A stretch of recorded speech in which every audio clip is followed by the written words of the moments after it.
Pinatawad ko na si Mama. Hi Ate Mila, ako si Nico. 27 years old at nagtatrabaho akong medtech sa ospital sa Maynila. Sanggol pa lang ako ay iniwan ako ni Mama sa matalik niyang kaibigan sa Maynila.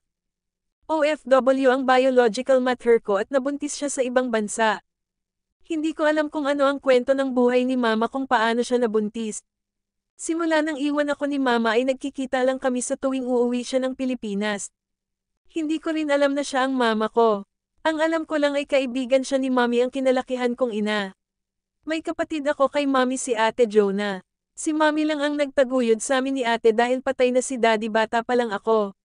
Si Mommy isang accountant sa malaking kumpanya. Si Mama ay taga Bulacan. Sa tuwing uuwi si Mama sa Pilipinas ay sumasama kami sa kanya sa Bulacan.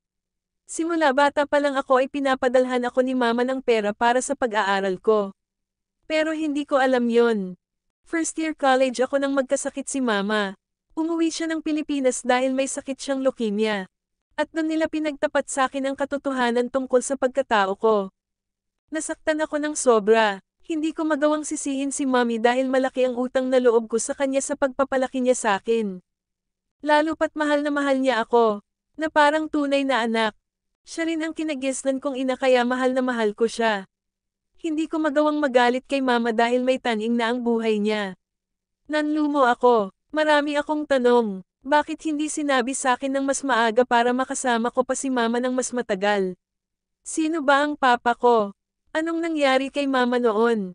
Pero ang mga tanong na yun ay wala na rin kwenta. Naging malapit kami ni Mama sa isa't isa sa maikling panahon. 5 buwan lang intinagal ni Mama at binawian ng buhay.